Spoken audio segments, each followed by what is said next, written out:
नमस्कार प्यारे छात्रों, आप हैं Rajkumar Patel sir. YouTube channel पर हम पढ़ रहे हैं एट अभ्यास पुस्तिका। आज हम पढ़ेंगे कक्षा 8वीं की हिंदी पुस्तक का पाठ 18। पाठ 18 का नाम है युद्ध गीता। इस पाठ के प्रश्नोत्तरों को हम पूरा करेंगे। आइए शुरू करते हैं।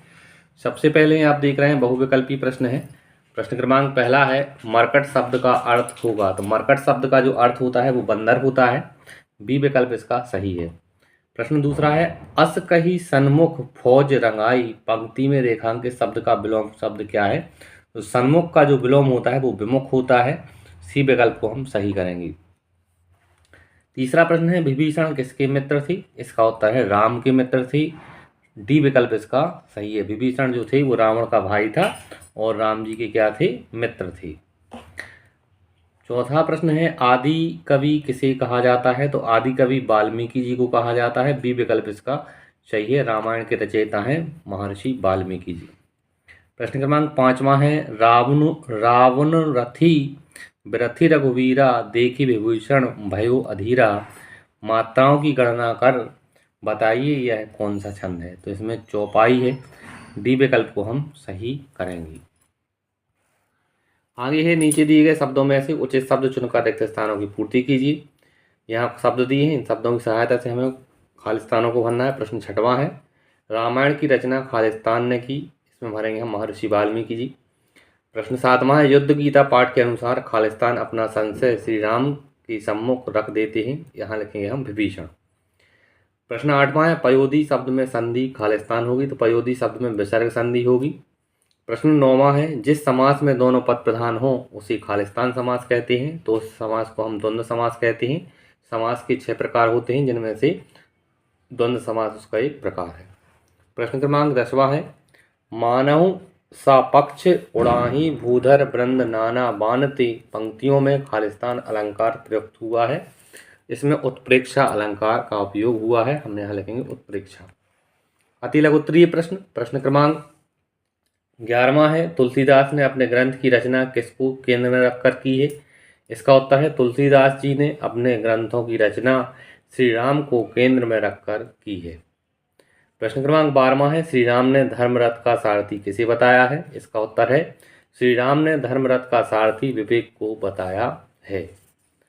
प्रश्न क्रमांक 13वां देखते हैं नाथ न रथ नहीं तनपद त्राना के ही विधि जितब वीर बलवाना पंक्ति का अर्थ अपने शब्दों में लिखिए। इसका अर्थ है विभीषण श्री राम जी से कहते हैं कि मेरे स्वामी आपके पास युद्ध के लिए रथ नहीं है, ना पैरों में जूते हैं, किस प्रकार वीर रावण पर आप विजय प्राप्त करोगे।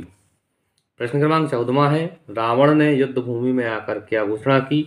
इसका उत्तर है रावण ने कहा कि हे श्रेष्ठ वीरों आप सभी सुने, आप सभी वानरों और भालुओं के समूह को मसल डालें। लघुत्तरीय प्रश्न है। प्रश्न क्रमांक 15वां है राम रावण युद्ध के समय विभीषण क्यों चिंतित थे। इसका उत्तर है विभीषण रामचंद्र जी से बहुत प्रेम करते थे। प्रेम की अधिकता होने के कारण विभीषण के मन में संदेह हो उठा कि शस्त्रों व साधनों के अभाव में रामचंद्र जी युद्ध में रावण पर विजय प्राप्त नहीं कर सकेंगे। आगे है 16वां प्रश्न चतुरंगनी सेना से आप क्या समझते हैं। इसका उत्तर है चतुरंगनी का अर्थ 4 प्रकार से है जो हाथी रथों घोड़ों पैदल वीरों से सुसज्जित हो। प्रश्न क्रमांक 17वां है सह शब्द के 2 पर्यायवाची लिखते हुए उनका वाक्य में प्रयोग कीजिए। सह के पर्यायवाची हैं शेर और वनराज। पहला प्रयोग लिखा हमने शेर के बारे में, शेर जंगल का राजा कहलाता है। दूसरा है वनराज, जंगल में सबसे खतरनाक जानवर वनराज है। प्रश्न क्रमांक 18वां है बल विवेक दम परहित घोरे क्षमा कृपा समता रजु जोरे उपरोक्त पंक्तियों का भावार्थ लिखिए। इसका भावार्थ है बल विवेक दम तथा परहित करने की भावना के गुणों को क्षमा कृपा और समानता की रस्सी से जोता गया है, उस रथ से अवश्य विजय प्राप्त होती है। दीर्घोत्तरीय प्रश्न है। प्रश्न क्रमांक 19वां है प्राचीन काल में होने वाले युद्ध एवं वर्तमान में होने वाले युद्ध में क्या क्या अंतर है, विस्तार से लिखिए। इसका उत्तर है प्राचीन काल के युद्ध तीर तलवार भालों से लड़े जाते थे। प्राचीन समय में लोग हाथी घोड़ा रथों पर सवार होते थे और कई दिनों तक यह युद्ध जारी रहते थे। आधुनिक युग में युद्ध वैज्ञानिक आविष्कारों के अत्यधिक आधुनिक हथियारों से लड़े जाते हैं। अब तो कुछ बम ऐसे बने जिनसे पूरा विश्व नष्ट हो सकता है, जैसे अणु, परमाणु बम आदि।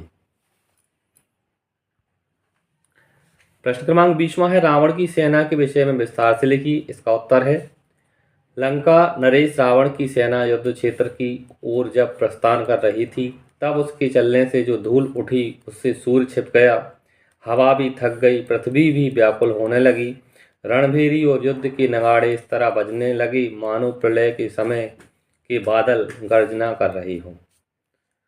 आगे छात्रों, इस आज का हमने गृह कार्य प्रश्न दिया है आपको हमें कमेंट करके बताना है कि रावण के पिता का क्या नाम था। यह आप हमें कमेंट करके बताएंगे। इस तरह से प्यारे छात्रों, इस वीडियो के माध्यम से हमने पाठ 18 के प्रश्नोत्तरों को पूरा किया। आगे के पाठ के प्रश्नोत्तर के लिए आप हमारे चैनल को सब्सक्राइब करें, वीडियो को लाइक करें, अपने दोस्तों के साथ शेयर करें। धन्यवाद। जय हिंद। वंदे मातरम।